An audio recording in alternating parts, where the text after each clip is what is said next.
میرے بچوں کے لیے مٹھائی پھل لاتے، فلموں کی نقلیں دکھاتے اور گانے سناتے۔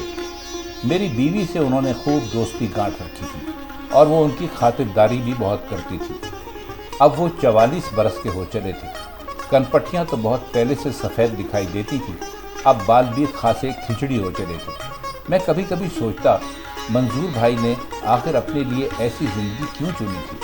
وہ اکلوتے تھے، ذرا سی ہمت کرتے تو ان کے ابا انہیں اعلیٰ ترین تعلیم دلوا سکتے تھے، مگر وہ اس معاملے میں بھی بد نصیب ہی رہے۔ ہماری بوا کے لاڈ پیار نے انہیں کہیں کا نہ رکھا۔ اس دن اتوار کی چھٹی تھی اور میں سو رہا تھا کہ کسی نے بتایا کہ منظور بھائی کو دل کا دورہ پڑا تھا اور انہیں ہسپتال لے گئے تھے۔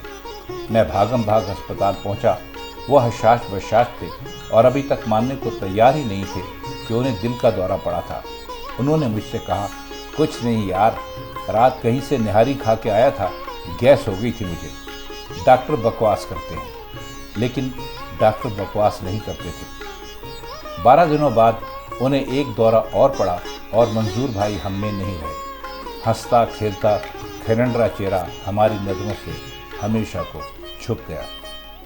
پھر پتہ نہیں کہاں کہاں سے ان کے ایسے رشتہ دار سامنے آنے لگے جنہیں میں نے عمر بھر نہیں دیکھا تھا۔ یہ سب مکان پر قبضہ کرنے آئے تھے۔ منظور بھائی نے کوئی وصیت بھی تو نہیں چھوڑی تھی کہ اس قضیے کا کوئی فیصلہ ہوتا۔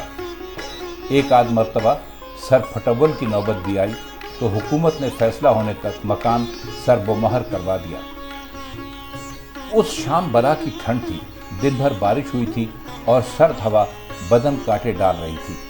نوکر نے بتایا کہ کوئی خاتون مجھ سے ملنا چاہتی تھی۔ اندر بلوایا اور بٹھایا۔ جوانی میں وہ یقیناً بہت خوبصورت رہی ہوں گی، مگر ڈھلتی عمر میں بھی ان میں ایک خاص طرح کی کشش تھی۔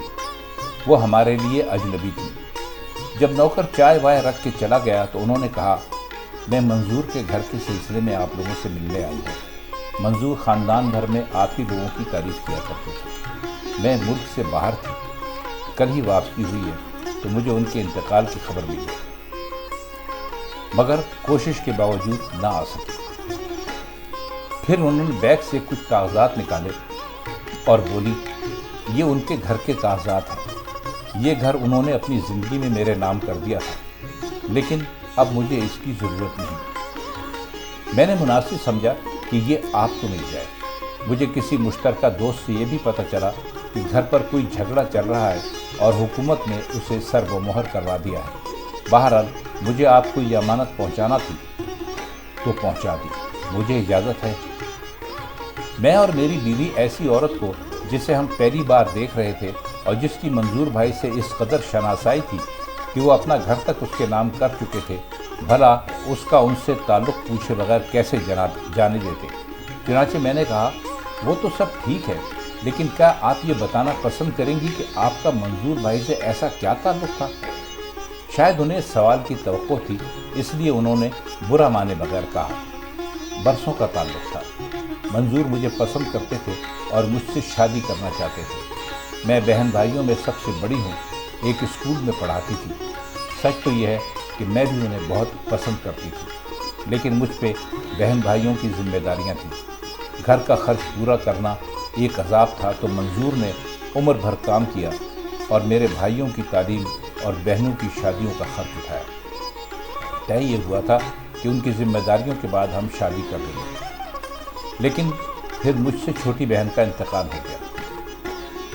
وہ کسی بیرونی ملک میں تھی۔ خاندان والے مجھ پر دباؤ ڈالنے لگے کہ میں بہنوئی سے شادی کر دوں۔ میں ایسا کبھی نہیں کر سکتی تھی۔ مجھے اس تپسیا کا اندازہ تھا جو منظور نے مجھے پانے کو برسوں کی تھی۔ انہوں نے دنیا کے سامنے ایک بے روزگار شخص کی سی زندگی گزاری، لیکن وہ موٹریں بنانے والے ایک کارخانے میں میکینک تھے۔ یہ بات انہوں نے ہمیشہ راز میں رکھی۔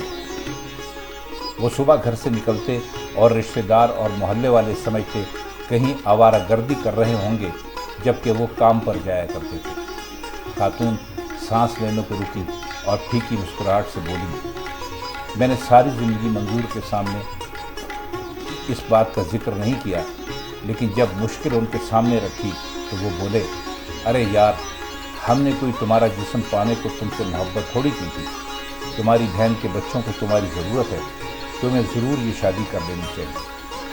وہ سر جھکا کے کچھ سوچتی رہیں اور پھر بولی، بس اسی کے بعد انہیں دل کے دورے پڑنا شروع ہو گئے۔ اس سے پہلے بھی 2 دورے پڑے تھے جن کا آپ لوگوں کو علم نہیں ہو سکا۔ اچھا میں چلتی ہوں، میں ابھی 1 آدھ ہفتہ یہاں ہوں، میرا نمبر انہی کاغذات میں آپ کو مل جائے گا، کوئی مشکل ہو تو مجھے فون کر لیں۔ ان کے جانے کے بعد میں نے اپنی بیوی کی طرف دیکھا، وہ سر جھکائے رو رہی تھی۔